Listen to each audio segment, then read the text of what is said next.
Hi everyone. Oh, I'm not going to touch this. Sorry, I always move the microphone and then forget that I'm a million miles high.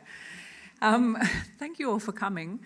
I'd like to start tonight by acknowledging that this event is taking place on the unceded lands of the Wurundjeri people of the Kulin Nation, and I'd like to pay my respects to their elders past and present. This always was and always will be Aboriginal land. We're really pleased that you could all be here tonight for Music and the Mind, which is a part of the Wheeler Centre's Spring Fling, a short series of big ideas, and it's on now until Friday the 11th of November. Spring Fling is supported by Melbourne City Revitalisation Fund, a Victorian Government and City of Melbourne partnership, and this event is presented in partnership with the Wheeler Centre and the Australian Chamber Orchestra. For those of you who don't know me, I'm Clem Bastow. I'm going to be hosting this evening, and tonight's event will unfold in 3 acts. So first, we have renowned neuroscientist, broadcaster and author Baroness Susan Greenfield, who's going to be presenting her keynote on music and consciousness. And then we're going to be joined also by experimental pop musician and performance artist Sui Zhen for a discussion about music and the mind. And then Sui Zhen will close the evening with a very special performance. I regret I will not be singing or giving a keynote, but I will be talking in the middle with these 2 very exciting guests. So it would be remiss of me to appear with a microphone in my hand, lectern in public, and not utter the words as an autistic person. But as an autistic person, music has played a really important role in my life, whether that's enabling me to communicate emotions that I struggle to articulate myself, or the simple act of whistling or harmonising as a form of stimming. So tonight is really exciting for me, and I predict we're all going to share in some big galaxy brain moments during Susan's presentation. So, Baroness Greenfield is the founder and CEO of NeuroBio Limited, and she's a neuroscientist, a writer and a broadcaster. She's published over 200 papers in peer-reviewed journals and holds 32 honorary degrees from UK and foreign universities, and received numerous honours. So I think we are all slouches in comparison. She's also a fellow of the Royal Society of Edinburgh. I could go on, it's a very, very impressive bio, but I'm very excited to get to her presentation. So I'd like to welcome her to the stage. Please make her feel welcome, Susan.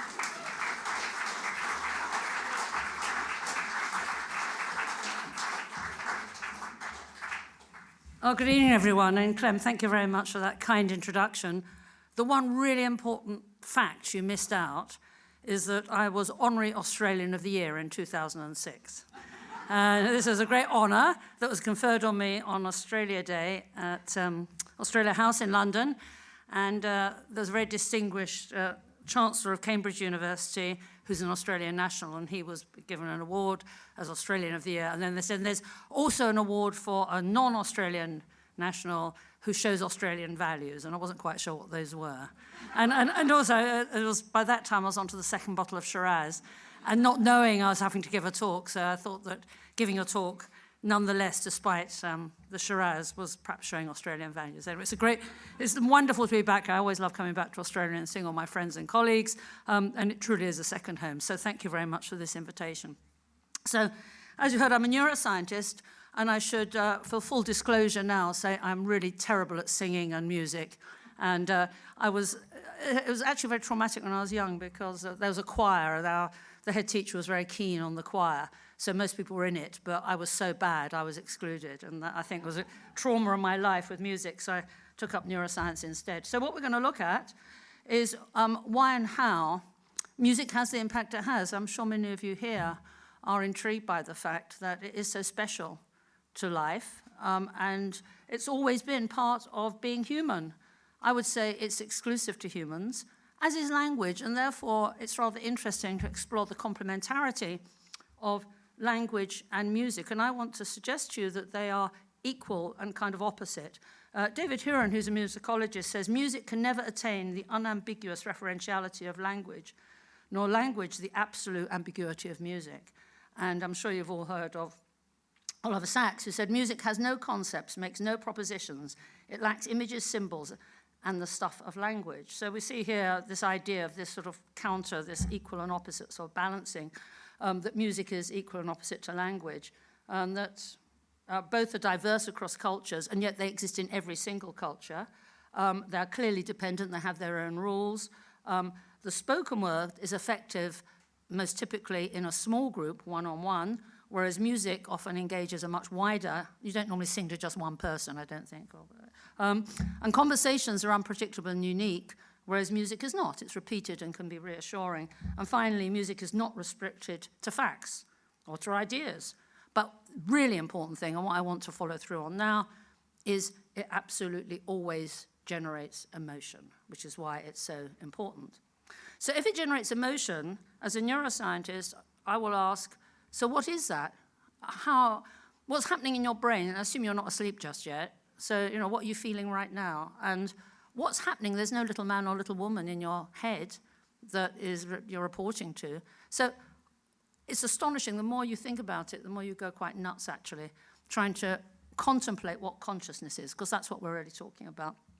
And if you Google consciousness, you get these kind of images come up. It's interesting how so many people think of it as kind of swirly colors in your brain like that. I think that shows that no one really understands what it is, and they just have pretty pictures going on there. So as a neuroscientist, I think one of the biggest questions we can ask is, what is it? And even if we had infinite resources, and I'll do a sort of thought experiment with you now, and I said to you, right, I've come to know, I've just discovered now how the brain generates consciousness. What would you expect me to show you? With infinite resources, would it be a performing rat? Would you be me suddenly? Would it be a mathematical formula? It's impossible to even articulate what kind of answer would satisfy that question. And if we don't even know what kind of answer would satisfy the question, then I think we have to ask another question, because we're not quite ready to ask that yet. I think it's summed up very well. This is one of my favorite slides. Where you can imagine on the left of the blackboard, you've got physiology. You've got all the chemicals, bump and grind, and brain cells on the left. And on the right, you've got phenomenology, what you're feeling, and subjectivity. And somehow the water gets turned into wine. Somehow the bump and grind and squirting of chemicals in your brain somehow is translating into the experience you're currently having, unless you're asleep. Yeah? But as you can see here, we've got as far as how that happens. I think you should be a bit more explicit in step 2, which is the miracle occurring. So I won't be able to solve the miracle this evening, but what I can do is give you the neuroscience way of approaching this problem, because it is actually one of the most exciting problems. And if we're to understand the impact of music on our experiences, then surely we have to understand what an experience is and how the brain is capable of giving you an experience. So let's start then with something much simpler, with unconsciousness. Now, I think it might be an easier thing if we're talking about consciousness. Now, unconsciousness, contrary to what one intuitively thinks, is not all or none. The lights don't just go out. When you're asleep, you might be aware you have stages of sleep. The little orangey bits are so-called rapid eye movement sleep or REM sleep, and typically you cycle through depths of sleep in any one night. What's really interesting then is sleep is graded or continuously variable. And the other form of unconsciousness with which we're most familiar, which is anesthesia, that too is graded. So if unconsciousness is continuously variable and graded, you could see where this is obviously heading. What if consciousness also was graded and continuously variable? That's to say you weren't just conscious or unconscious, but even now you have levels of consciousness. And we talk about raising our consciousness or deepening our consciousness. It doesn't matter whether you go up or down, it doesn't matter on the polarity, but we talk in terms of amount of consciousness. And as soon as you do that, the scientist has a toehold, right? Because there is something that's measurable, we hope, in the brain. So what we need to do now is to think of consciousness as something that is variable. And the image I like came to me is it's like a dimmer switch. You can have more or less of it. And that would explain how animals are conscious, not as conscious as humans, how a fetus or a small child is conscious, not as conscious as an older child or adult. And you are more conscious at some times more than at other times. And you put yourselves in environments where you can be more or less conscious. So if one accepts that, then we need to look for a process in the brain that is continuously variable. Now, it's always easy to think in images or sort of metaphors, and what I'd like to suggest to you is the image of ripples in a puddle. So if you can imagine a stone being thrown, trying to get there we are, oh sorry, let me go back. A stone being thrown, the ripples are highly evanescent, and they'll vary in their excursion depending on various factors. And what I'd like to suggest to you is we could try and look for something in the brain that is pretty large scale in the brain, but is highly transient for a moment only of consciousness. It has to be highly transient, has to be fairly engaging large amounts of the brain, and various factors will determine that net excursion of the ripples, i.e. the degree at any one moment of your consciousness.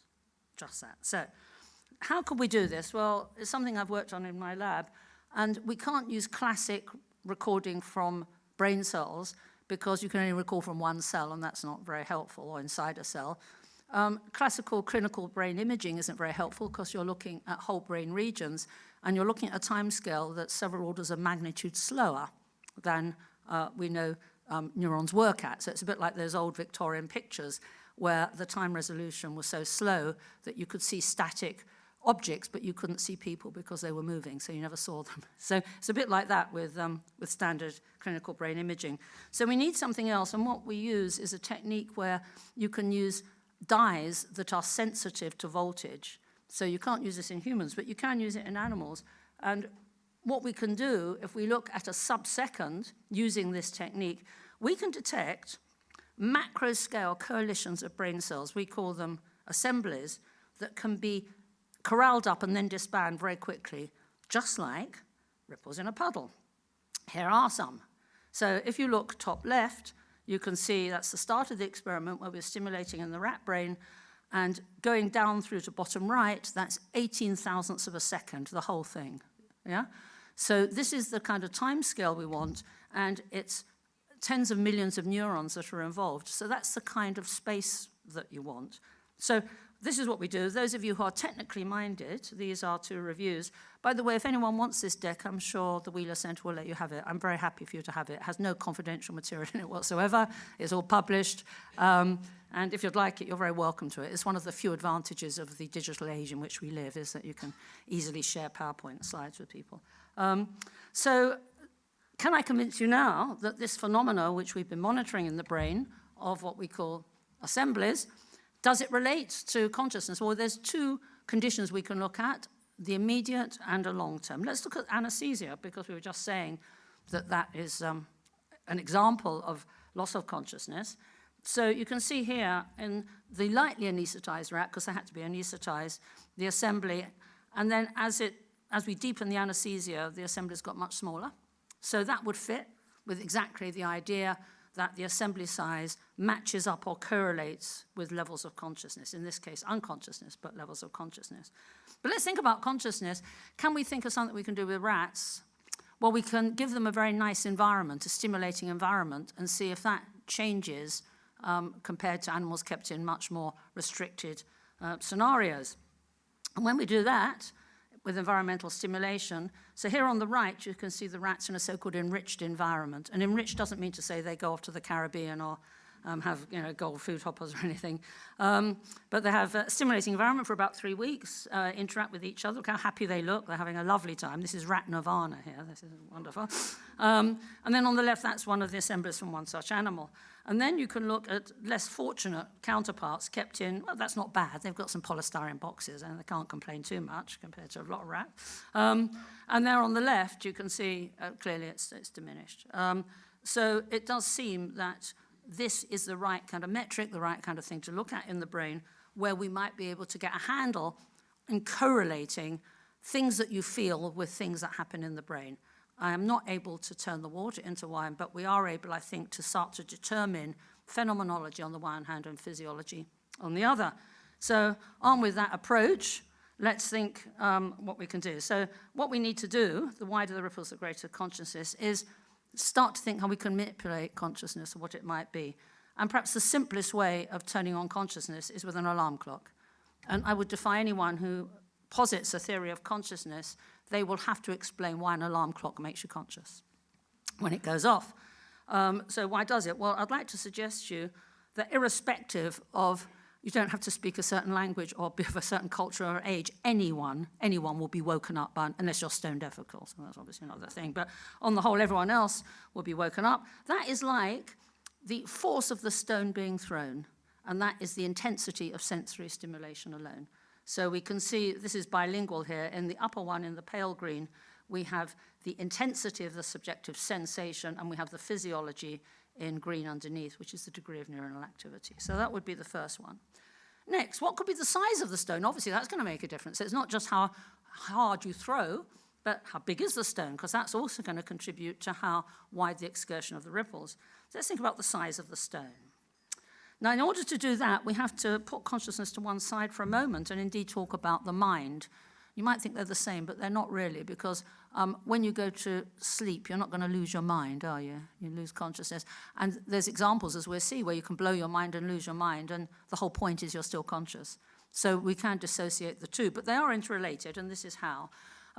This is the human brain, obviously, and it takes me back for when I was at university and first dissected a human brain wearing gloves, just as in this case, and I mused what would happen if I wasn't wearing gloves and a bit of brain tissue got under my fingernails.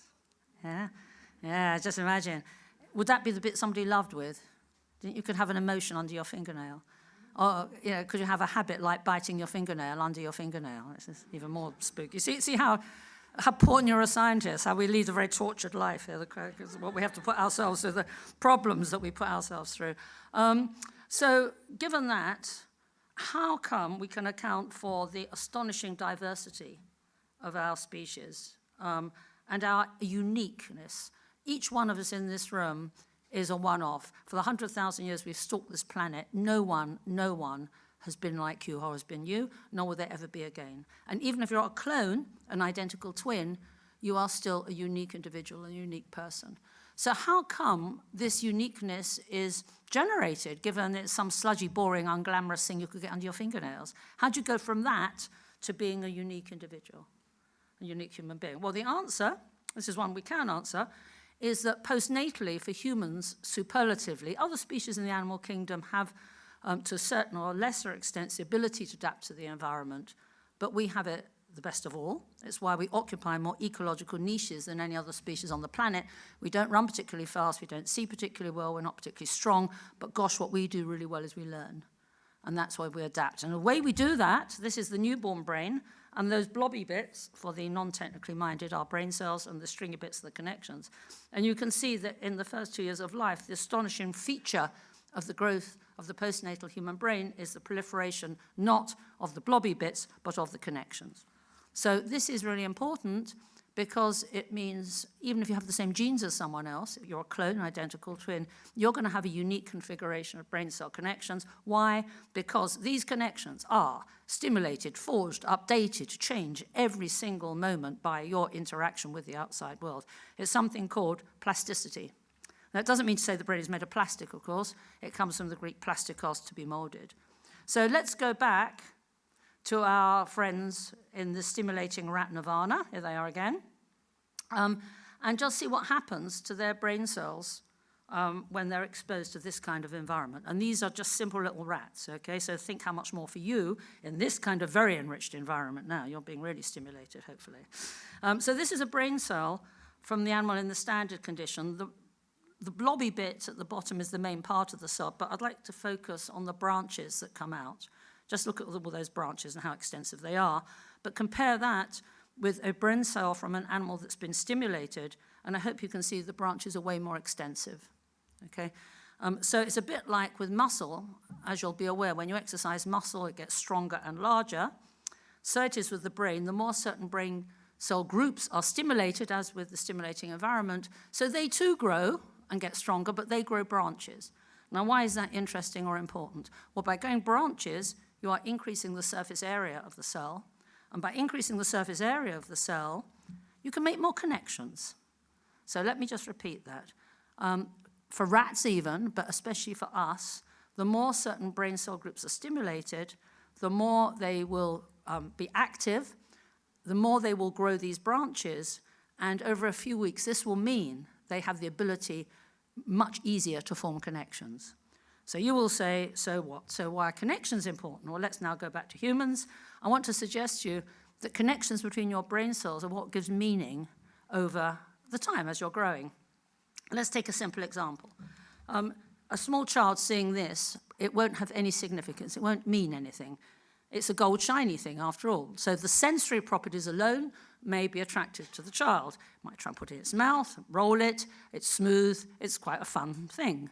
It won't mean anything, but as the weeks turn to months, turn to years, because we're talking about a human brain here, and the child will learn from experiences and make connections, the child will learn this is something that goes on fingers. And then as it becomes more refined and has more experiences, they'll learn that a gold shiny thing only goes on a certain finger under certain circumstances. So they will learn if they see someone wearing one of these things, it means something, it says something about the person that is in no way apparent from the sensory properties themselves. So we talk about making the transition from a sensory take on the world to a cognitive one, from the Latin cogito, I think. So you can see that connections enable you, therefore, to personalize the world around you. And eventually this person might grow up and have one of these of their own. It might be the most important thing to them, irrespective of its monetary value, but the associations and the meaning that it has. Then it might go on to divorce, and now the most bitter thing that they have, yeah? And this is something a kid would just put it in his mouth, but for you it's the most important or most reviled thing. So all of that is due to what's going on up here in your head, in these connections. So that's why connections are important. They help you make the transition from sensory to cognitive. Another important thing is it helps you cope with something like this. In case you haven't seen one recently, this is a ghost. Okay, now had I come on, you might have thought this is typically of the British coming on looking like that, going woo, woo, woo, woo. I doubt if anyone would have been really frightened. But a small child would be, and someone with dementia would be. And that is because a small child doesn't have those carefully curated brain cell connections, so they have to take the world at face value. All they can run is their senses. Similarly, someone with dementia, very sadly, regresses back to childhood and then infancy because very slowly those connections are dismantled. So this means someone with dementia, and indeed a small child, who don't have access to all the checks and balances that your brain cell connections allow you to have and all the other associations, they have to take the world at face value. And if it's something novel, it's potentially life-threatening, so of course you'll be frightened. So connections free you up from that. They free you up. They give you the ability to look beyond face value at things that are happening to you. So here you are, now, living your life. This is us living our lives here.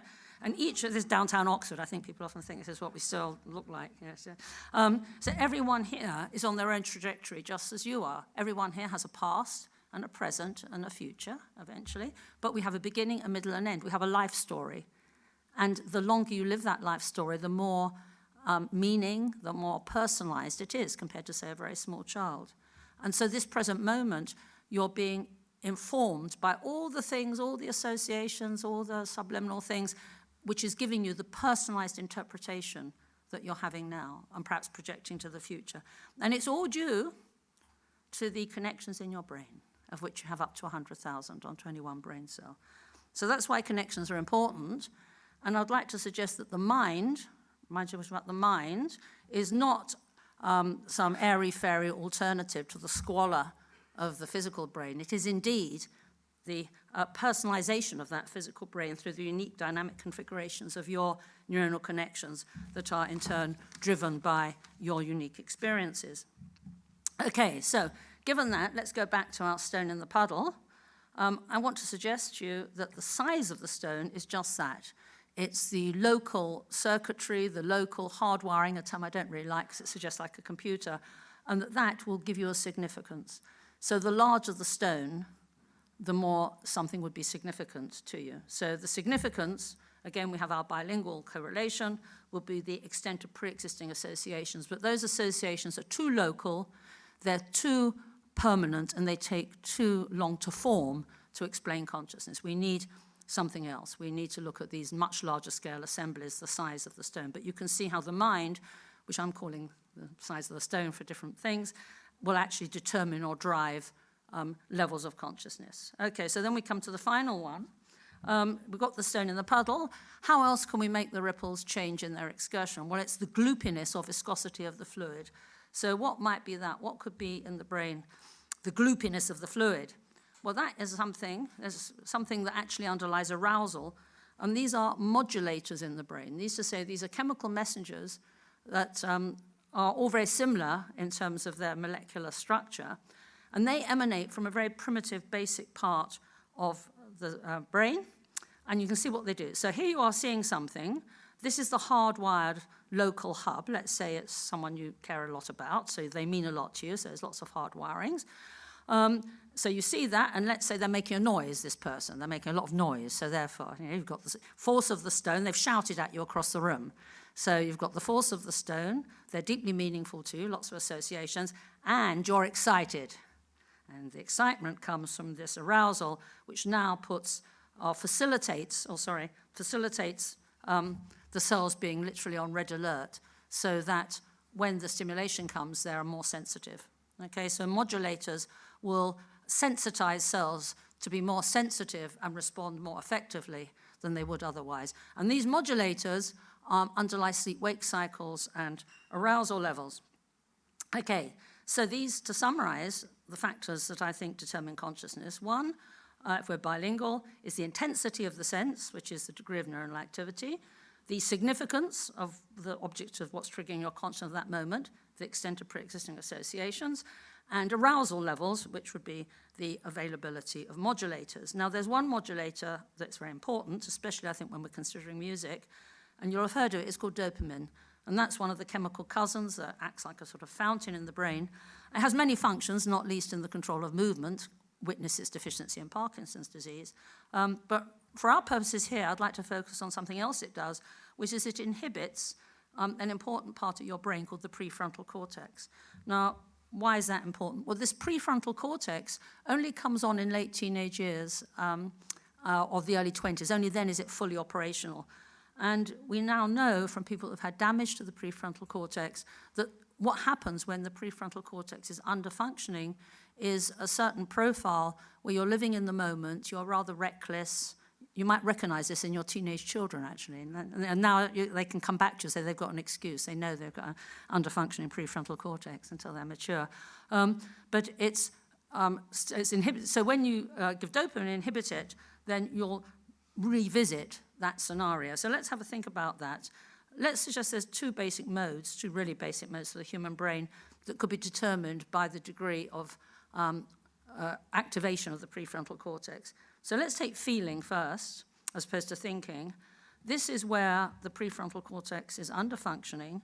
So it's driven mainly by sensory stimulation. You're living in the moment. External stimuli is dominant.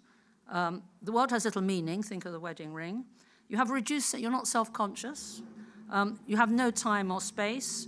This is mainly infants and children, as we've seen, because they're not self-conscious, they're conscious, they're not self-conscious, as opposed to when you mature and your prefrontal cortex starts to operate more fully. You have a cognitive take on the world, you have a past, a present, and a future, as we saw with the picture. Internal stimuli are dominant, think of the wedding ring. The world has a personalized meaning, think of the wedding ring. You have a strong sense of who you are. This is your identity. You're you, you're unique, you're different from your clone, your identical twin. You have clear time-space reference. You know what you did last week, what you're going to do next Monday, and so on.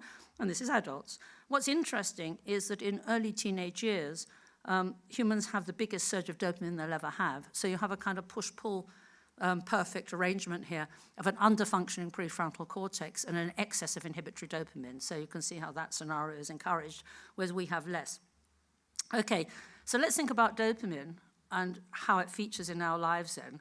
I'd like to suggest to you that when we have a large amount of dopamine inhibiting the prefrontal cortex, or indeed in small children who are like that anyway, we could call this a small assembly because it's very dependent on external stimulation. That's to say, lots of stones are being thrown in rapid succession, and you're very aroused, so it's very fast and they're easily displaced. Whereas perhaps this is a larger assembly where much greater time scales are in play. So let's think about this small assembly and dopamine. I want to suggest to you that there's the temptation to live in the present. So it underlies arousal. You're very excited. That's how the drug amphetamine works. It underlies drugs of addiction. All drugs of addiction, irrespective of their target, will cause the release of dopamine. And this is, in case you haven't had anyone recently, this is a reward. It's so-called stimulates reward pathways, so-called, rather funny term, because in rats it was found a long time ago that rats would press a bar to pass an electric current through certain parts of their brain the parts that would release dopamine on stimulation to the exclusion of the eating, so that the rats would drop with exhaustion. They would rather stimulate their brain than eat, from which one infers they were enjoying it, or it was pleasurable or positive. Okay, so that's dopamine. Now, here we are, I think, in the small assembly mode. This is from Euripides, the play The Bacchae. And I'm about to issue a spoiler alert here, if you want to rush off and read it. It's from ancient Greek playwright Euripides. In the center is King Pentheus, and he's surrounded by these wine-crazed women. Look at them. They're crazy. They're worshipping the wine god Dionysus. Yeah? And he's trying to suppress them, and the end is he gets torn apart by them, just so you know.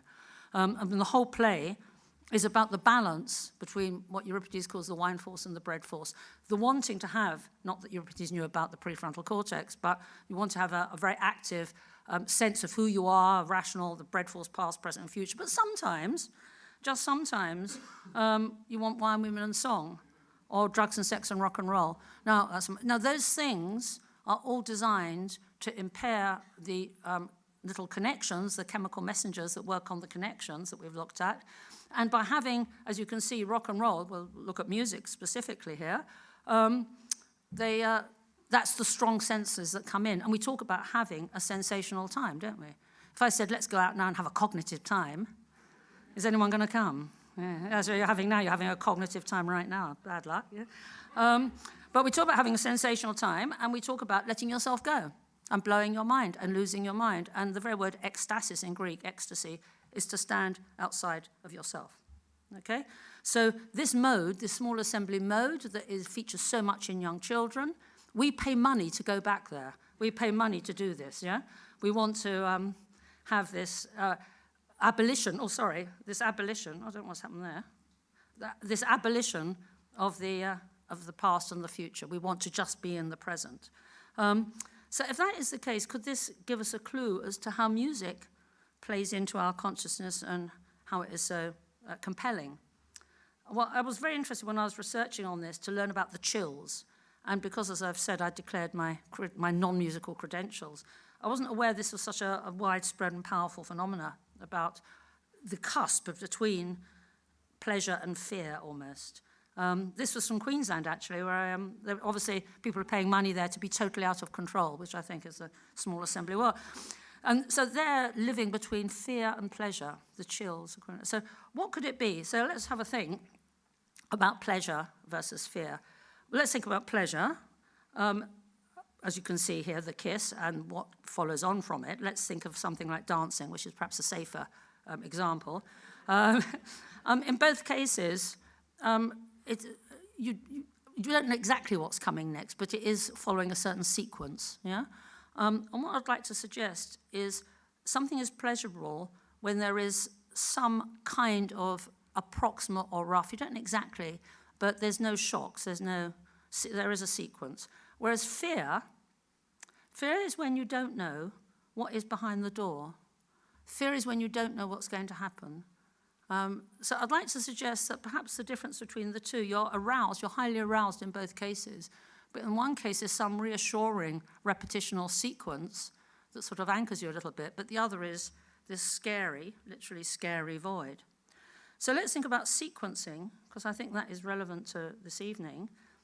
Thinking always has a temporal sequence, and that's why it's different from emotion. A child will cry, scream, cry, and so on, but a thought, A equals B, B equals C, so A equals C, you've ended up in a different place to where you've started. And how did you get to that different place? By a sequence of steps that entailed a sequence. So you have a business plan here, proving 2 equals 1, or there's a business plan, the logic, and then you have a story, it can be anything. This is Baba Yaga, and she was my role model when I was babysitting my little brother, because she ate the heads off children, and I used to scare him with stories of Baba Yaga, the Russian witch. Anyway, so it doesn't matter what it is, but anything that has a beginning, a middle, and an end is, I would suggest, a thought. And it can be fiction, non-fiction, lies, truth, whatever. So, especially, this is relevant to music. And this is a very old but absolutely classic experiment involving 3 groups of adult human volunteers, none of whom could play the piano. And if ever you get the offer to be in such an experiment, a word of advice, don't be in the control group, if you can avoid it, because they just had to stare at a piano for 5 days. Okay? And this is what happened to their brains. You can see nothing. The brain was literally unimpressed by the scans, yeah, that's a control group. But the second, luckier group had to learn 5-finger piano exercises, and even over 5 days, look at the change in brain territory relating to their digits, which is really quite remarkable. Even, I feel like one of those things, but not just that, even more, the offer is, it was the third group, because they were asked just to imagine they were playing the piano. And look at what happened to them. Okay, so it's a very old paper, but a classic and a very exciting one. So this shows you that what's important for the brain is not the actual physical contraction of the muscle, it's the thought that has preceded it. It's the thought, as the man that developed the treatment for Parkinson's said, thinking is movement confined to the brain, and I think that's why we often go on walks to get things straight. That's why Darwin and Plato and Nietzsche all advocated walking. We often say, I want to get it straight, and you have to sort of think. So by walking, you're amplifying the thought process itself, and I think that's very important. So that's then the importance of linearity and sequencing. Now let's go back to the prefrontal activation that we looked at previously. I'd like to suggest that that actually provides the context for pleasure or fear, and depending on how much there is there or not. So let's just now try and put that all together. So is this child happy or is he frightened? We don't know. But what we will know, because he's aroused, is there's a high level of dopamine, and he's got an underfunctioning prefrontal cortex. And if as an adult, that would be inhibiting that. So we can talk about the quantity of that, and that would be rather like these people on the fun fair. If there's no immediate sequence, if you don't know what's happening next, and you're taken by surprise, you're going to be frightened. Whereas, if there's sequencing, you're going to have pleasure more. And then, if you add in the prefrontal cortex, which will provide to greater or lesser extent a context, then that could actually be on the cusp of between the pleasure and the fear. So abstract sounds, which are very strong, but they're abstract, if they have cognitive associations, then that will provide the quality. And between the two, there could be a balance that accounts for the chills. Okay, so this has been a rather garbled take on consciousness and an attempt to try and see why music is so important. I think it does complement language very much, exactly with the two are equal and opposite for humans. And what music provides is a grounding in the present moment and a repetition, a sequence, which language does not, and which can give us an emotion, give us the small assemblies as opposed to the large one. If you're interested, this is a shameless plug for my book, where there's a whole section on music, but it's a whole day in your life and how these assemblies will change with your levels of consciousness and the factors that control them as you go through your day. So, thank you very much.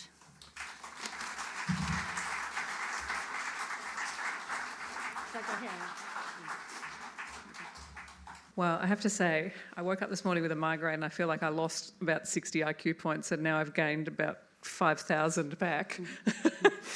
But Susan, I just wanted to start actually by asking you, because you were talking about, music and language being separate and also exclusive to humans, which just on the music note, I feel like I should stick up for the common blackbird on that front. Okay. But I'm interested to hear how you feel the kind of confluence of the two exists in music with lyrics, because I'm always surprised by, if you said to me, what are the lyrics to, XYZ song? And I didn't hear the music, I probably couldn't remember, but there's that really interesting relationship between the two. Yeah, and what's really interesting is, of course, you can have music without any lyrics at all, and then you can have lyrics that make no sense, really, which are not that very exciting, or you can have very Bob Dylan-type lyrics.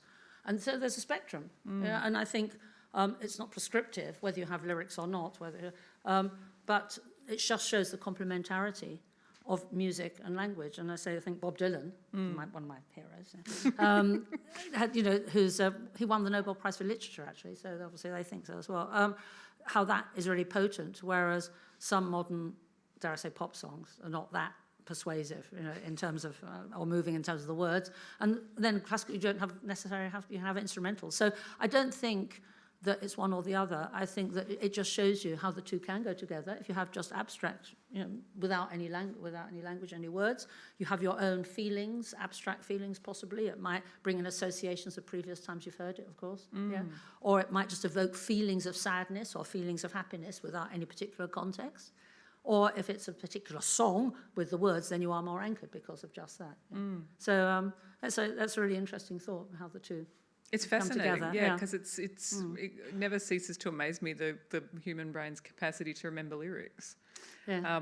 which, I'm not a musician. Well, what's interesting as well is the repetition, and I think that helps. And also when you look at very small children, you bounce them on their knees. There's some terrible one that I can't get out of my head because my PA's kid has it, called The Wheels on the Bus. Are you familiar with that? Yeah, The Wheels on the Bus go round, round, round, round, round. And it drives you nuts because it's so banal, but they love it. Yeah. And you bounce them up and down. And I think every culture the world over has that equivalent of these complete nonsense words that the child will remember and recite after. And then you find yourself at 40 on the bus thinking, the bus go round and round. Becky, what about you? I'm interested to know, you've been a musician performer for a long time, but what was your initial connection with music personally? It was, I think from an early age, it was always an outlet of self-expression. Even when I was really terrible at the first instrument I played, it caused a reaction or something like that. So I first played the trumpet, and I think I wanted to play the saxophone, but I was small in stature. So they're like, it wasn't even a trumpet, it was like a cornet. So I don't know if people know, it's like quite insulting when you want to play a big saxophone.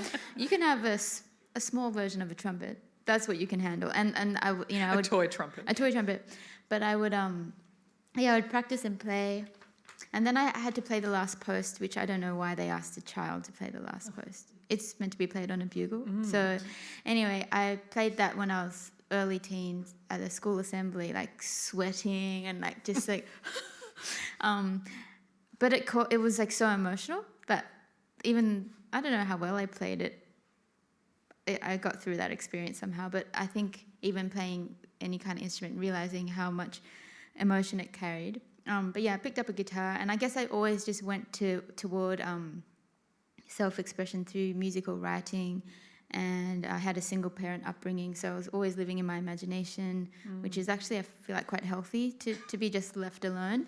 And yeah, I'd love, making mixtapes, cassettes on the radio, and just always responded to music, and it helped me to feel probably less alone in those moments. When I was being raised, we didn't always have supervision. We were just running around the street and stuff like that, different, or down the bush track, which went to who knows where, like just a lot of freedom. So I would probably always be making up songs and stuff and it felt very instinctive. That's where my mind went when left alone, was just, and I don't, my parents weren't particularly musical. One was like a lawyer and a scientist, so it wasn't that influence. It was probably just a lot of time alone and having to fill the space.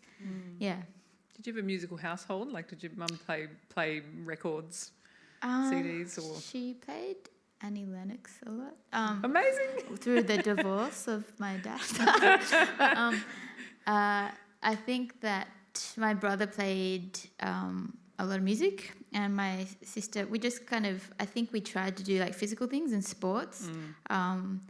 Found the culture around those activities a little like jarring, and so in the music crowd we fit in. So then we just kept doing it. It felt like we went to like band camps and things like that. So from a really young age. So it was more like just being offered that and that working, and that's how we kept doing music. If we had maybe had more positive experiences in sport, maybe I would have gone in that direction. But yeah, it just happened to be music. Yeah. What is it about saxophone? I remember I really wanted to do saxophone in year 7, and I wasn't allowed to. They gave me a cello instead. It's so long, probably. Like you need to have a lot of strength in your back. I think for that age to carry it, even just those instruments are quite heavy. But they have I think it just looked cool. Yeah. And you see, like the image of people when they look. Lisa Simpson played the saxophone. There Simpsons. it is. So maybe that image. Yeah. And then Susan, poor you in the choir experience. I'm so sorry. I was a second-class citizen, because I couldn't sing. Yeah. And then I know you were beaten in a most influential women countdown by Dolly Parton, which must have added insult to injury. Yeah, but my mum was really pleased because I beat the now consort queen. She was Camilla Parker Bowles in those days. Yeah, exactly. So that was a consort. So Susan, I know you've written quite critically about the role that technology, and particularly screen-based technologies, play in changing the brain. In the context of music, how do we wrestle with the fact that so many of the ways in which we play and engage with and discover music these days are essentially also screen-based? But actually playing an instrument can't be screen-based, can it? True. I mean, you actually, and so that's the essential thing, which is that you have the haptic sense of touch, and you're interacting in 3 dimensions and using more than just hearing and vision. And that's really, really powerful. Of course, you can have music through and that would perhaps be better than video games, because at least you're then generating an own inner narrative and your own inner story, which I think is very important. You know, when you're a kid, you'd say before the screens, let's make up a game. Let's make up a game. And this is the magic goblet. You know, and you have the box that's the castle or the car. And so I think if music is through the screen, it could have some merit if there's no visuals, because it's then making you generate your own inner. And we always say the book is better than the film, and and your imagination is much richer than reality. So it would have some merit there, but I would imagine by playing an instrument, that would be a brilliant thing to do, because you can't use your mobile while you're playing, the trumpet, can you? So that's the whole point, is that you're actually doing something that's involving sequencing and the real world. And also it's very pleasing because you're in control. That's the other really important thing. When you are a recipient of some web designer's imagination, you are the consumer. You're just reacting to the options they're giving you and the scenarios they're giving you. Whereas when you are turning the castle into a car, or when you're playing music, you are the one that's empowered. You're driving the moment. And I think that's a very important thing that sometimes kids nowadays are missing out on at their peril. I remember my friends and I had this long-running game called Rats, and none of us can remember anything about what the rules were. Or it was kind of like a never-ending role-playing narrative. I think we were on a ship or something. I don't know. It's very exciting. Because that's your own inner... But it was like on summer holidays, it was time to play Rats. Yeah.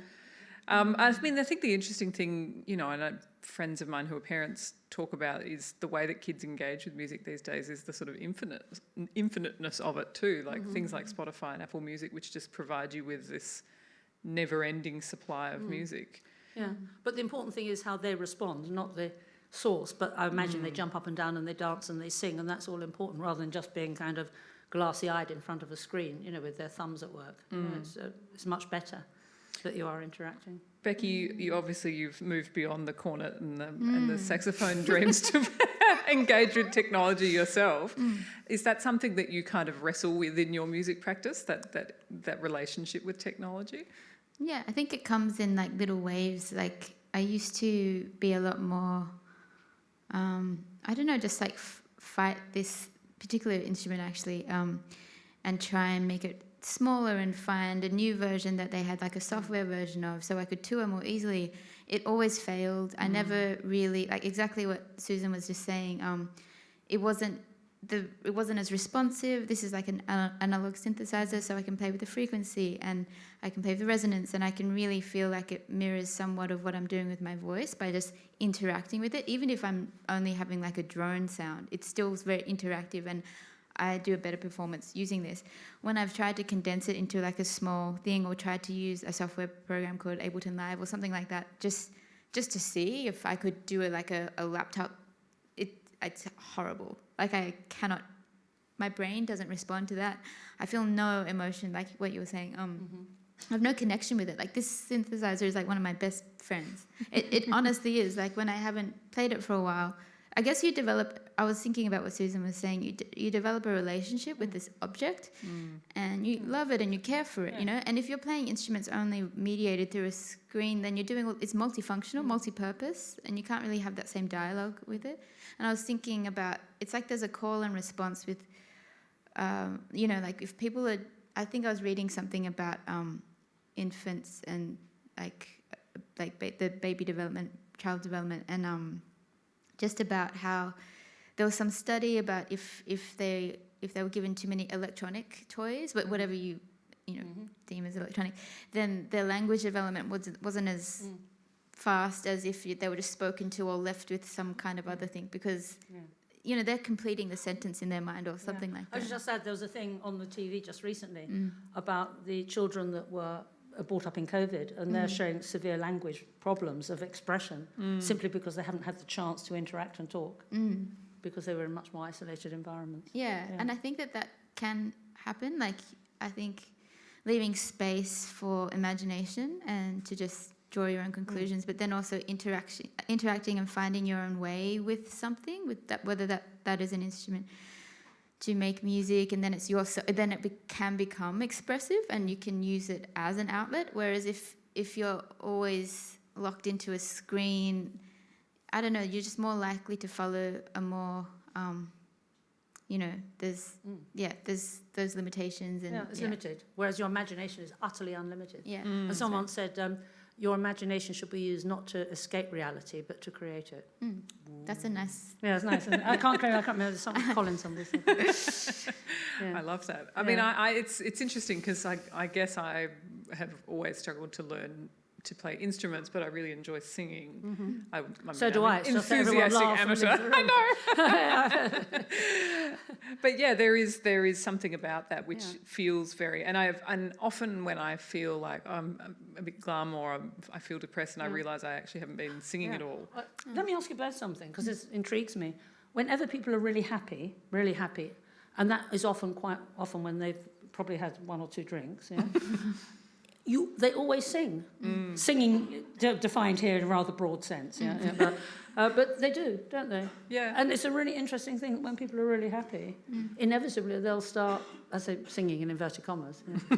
And I think there are other benefits to singing, because you're breathing in a more kind of like measured way. You're taking probably deeper breaths, and you're using your voice, so you're probably like self-regulating in a different way. Well, you're more in the real moment because more things are going on. Yeah. I often thought that laughter does that as well. Laughter, which has no physiological function whatsoever, because actually anchors you in the moment, and it's a sort of disruptive thing that's going on in your body rather than the singing. So it keeps you in the present moment.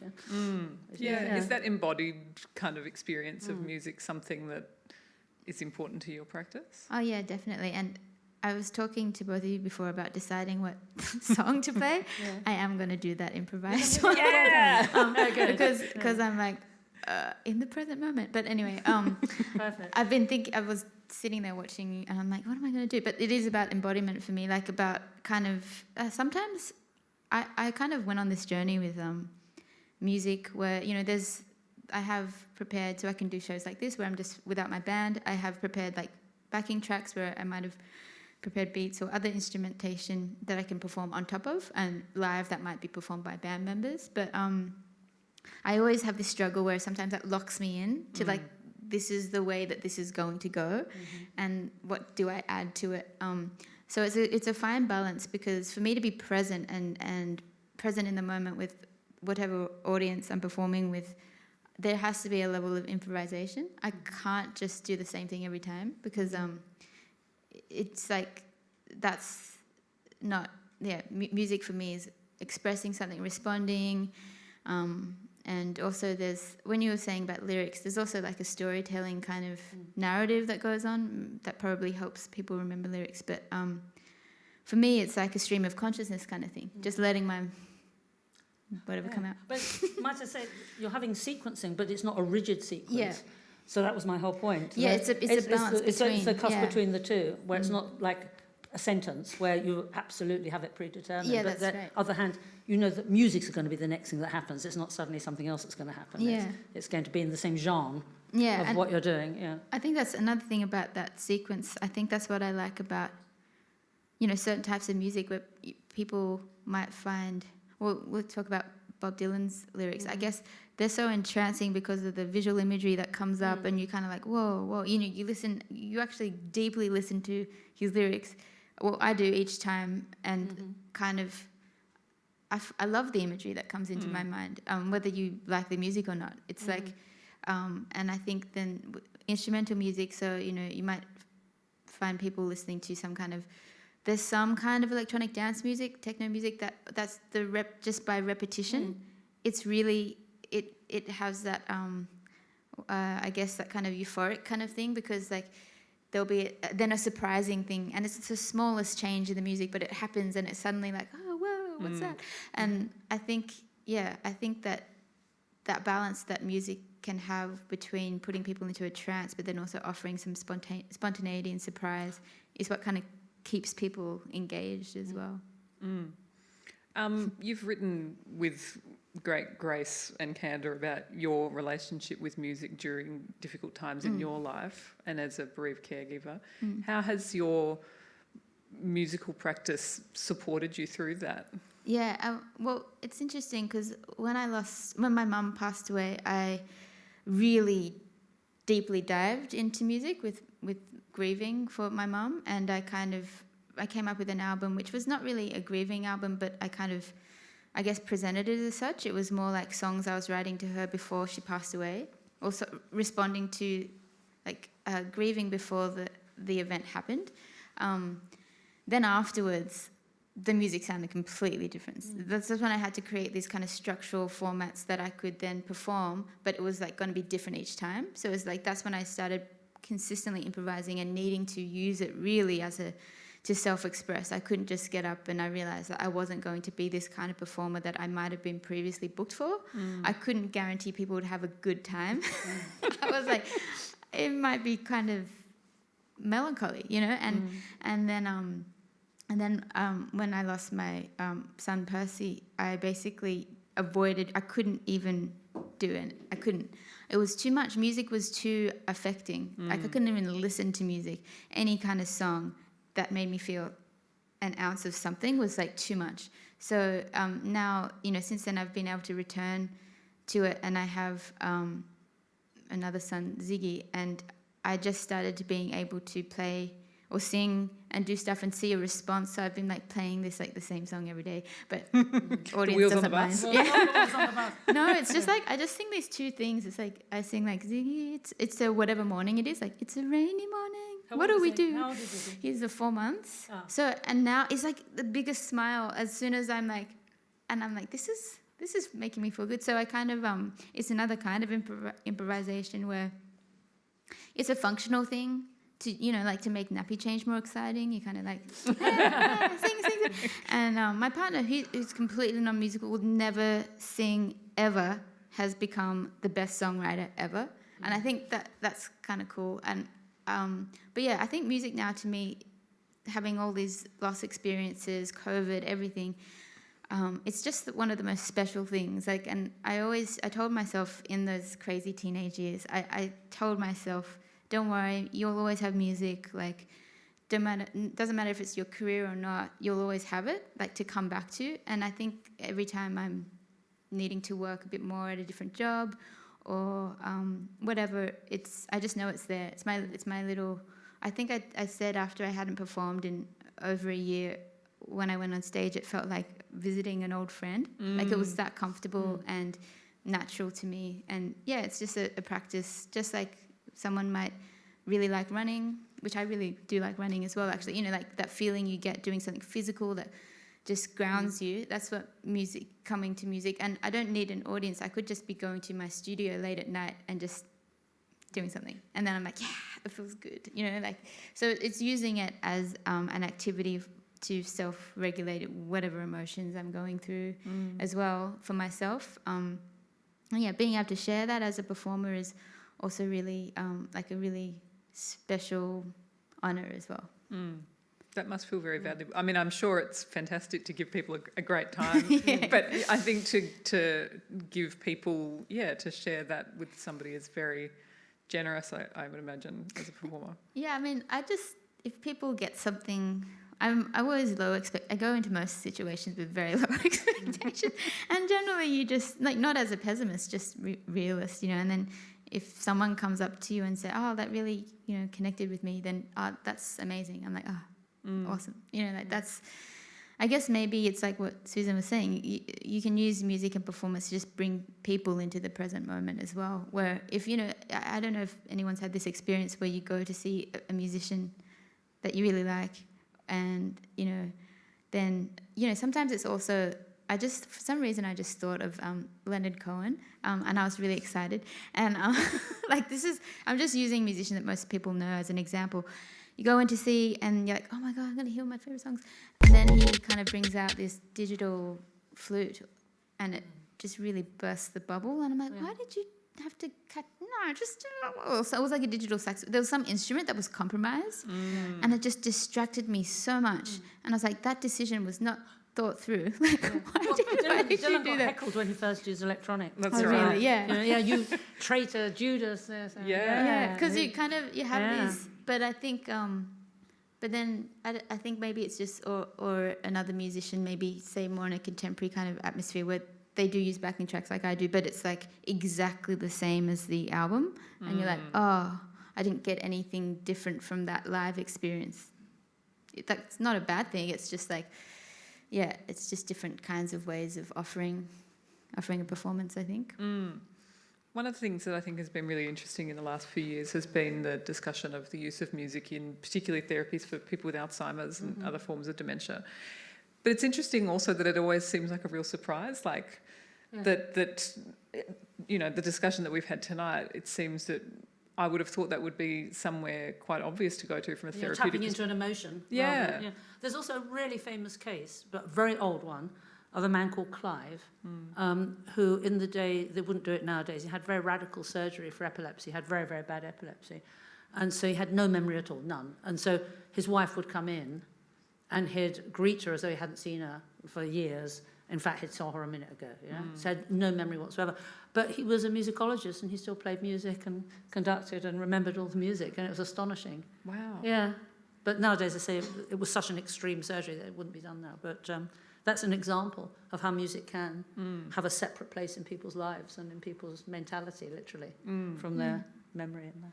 Yeah, definitely. I mean, I was just going to say, I started to study and hope to continue studying. I had to take a break for, having other responsibilities, but I started to study music therapy during the COVID years. And, I absolutely love the potential for music as an allied health practice. There's so much, in so many scenarios, that there are benefits to offer. Like a basic example is within the role of caregivers as well, like in terms of just regulating the people in the room, say a surgeon or something, when they're doing a really, complex operation or something, as well as the patient. Or there's some procedures where maybe there's a set amount of classical music that they might give to people when they're receiving something, and also with like, all kinds of age groups and demographics. There's something that music therapy can offer. Working with people like Susan, say, like collaborative with like a neuroscientist or something. There's so much just on that level that's really fascinating, and that kind of eases that pressure of needing to use other kinds of medications or drugs to create a similar state within a person too. So. I wish we could keep talking for 1,000 years, but I'm conscious of, I'm staring at our alarm clock down there. But I just wanted to touch, to kind of bring everything together at the end. As people, I guess we always remain fascinated by this idea of robots and machines' consciousness and whether or not something other than us can be conscious. So I'm interested to hear what you both feel about this emerging idea of artificial intelligence created music, like AI. Songwriters, I guess there's some of them. There's always a part of me which is a little bit like, is it really an AI? Is this just a kind of careful ruse? But I mean, do you think that would be the ultimate test of? Well, the ultimate test is one called the Turing test. Well, yes. Yeah. And just to remind everyone, that was where a thought experiment, if you were given impartial access to a person and a computer, and you could ask any question you liked, and if you couldn't tell from the responses which one was the computer and which one was the human, that computer would have been deemed to have passed the Turing test, be conscious. So far, there's we still haven't made it, have we? No, but there are some human beings that have failed it. I think I would probably fail the Turing people like test. that. And then also there's a lovely quote from a psychologist called Stuart Southern. He said, well, look, forget that. I believe a computer will be conscious when it runs off with my wife. And I think that taps into it. That actually shows that computational power is the least and the most boring and the easiest thing. But as Roger Penrose says, there's no algorithms for common sense or intuition. And intuition, we know, requires the whole body and the system and the cohesion of the immune and endocrine systems and so on. So as a neuroscientist, I feel very strongly that computers will never have agency, that they won't have an inner state. They might do clever things, but they're never going to take over and keep us as, as household pets or something like that, which some people fear. I've tried a number of times to make my way through Ray Kurzweil's Yeah. The Singularity No, is the end. he's never held a brain. I've argued with him. He's never held a brain in his hand, and until they do, I think they're not aware that the brain is not a computational device, or if it is, it's just a small aspect of it. But there's these very intricate chemicals that are all going on, and the hardware is the software, and so on. But above all, it's this issue of inner narrative and agency, which they haven't come up with yet. And I haven't met a philandering computer as yet. I tend to feel the same way. Like I guess an album project I did called Losing Linda, I was kind of making comment on, I guess, that whole notion, and I went about it in a way that I don't think many people would interpret from the visuals, but I was making like wanting to show the failing of this premise that you could make AI or version of yourself. So I used like special effects techniques to do it. So I had like a silicon mask of my face made, and then I made a voice, my voice. I had to say, an infinite amount of words basically to then make a computerized version of my voice, and it sounded so bad and funny. Some things it got right, like some things it was like very simple sentences like hello. I don't know. It just failed completely. That was the intent of that kind of project. But I don't think it's very interesting to listen to music from AI more than an amusement level. And I guess purely because like we were just talking about emotions and like your physical embodied experience and life experience, what you've gone through, that's what makes makes you have something to say and meaningful that connects with other people who also. So maybe it would be interesting to other AIs, like that maybe they'd be able to relate to each other. But like I think I think it's just so. Your biology is so intrinsic to it. Doesn't make sense to me. It hasn't got any purpose. It doesn't have a purpose. So if music is a form of communication, then or form of expressing an Form of idea expressing. or some inner state. If you don't have an inner state, there's nothing to express. Yeah, and I think even an AI that would be created today would still be like a composite of humans who made it. So then it's like this weird mishmash of like some half. So it's interesting on one level, but I don't think I would choose to ever listen to it to expect to have any kind of meaningful experience. And from a neuroscience point of view, it's clever and it's cute and it's useful, but it's not going to answer how the brain generates consciousness ever. No. Ever. Although we have, sorry to any AIs who are in the audience tonight. Well, I'd love to keep talking, but it's time. Baroness Susan Greenfield, thank you very much for your wonderful speech. And Becky, thank you too. We're going to vacate the stage.